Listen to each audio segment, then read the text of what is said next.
സ്വാശ്രയത്വത്തിനും European യൂണിയനുമായി വളർന്നുവരുന്ന നയതന്ത്ര ബന്ധത്തിനും വലിയ ഊന്നൽ നൽകിക്കൊണ്ടാണ് ഇന്ത്യ 77ാമത് റിപ്പബ്ലിക് ദിനം ആഘോഷിക്കുന്നത്.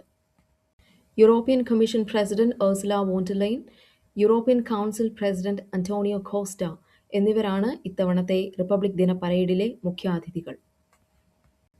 വികസിത് ഭാരത്, വന്ദേ മാതരത്തിന്റെ 150 വർഷങ്ങൾ എന്നിവയാണ് റിപ്പബ്ലിക് പരേഡിന്റെ പ്രധാന പ്രമേയങ്ങൾ.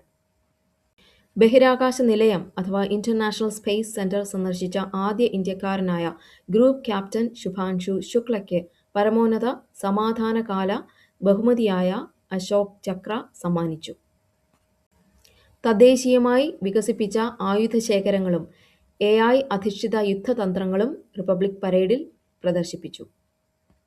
ഇന്ത്യയും യൂറോപ്യൻ യൂണിയനും തമ്മിലുള്ള സ്വതന്ത്ര വ്യാപാര കരാർ അന്തിമഘട്ടത്തിലാണ്. ഇതിന്റെ ഭാഗമായി വിദേശ കാറുകളുടെ ഇറക്കുമതി നികുതി 40% കുറച്ചേക്കും. ന്യൂസിലൻഡിനെതിരായ T20 പരമ്പര ഇന്ത്യ സ്വന്തമാക്കി. യുവതാരം അഭിഷേക് ശർമ്മയുടെ തകർപ്പൻ പ്രകടനമാണ് വിജയത്തിന് കരുത്തായത്.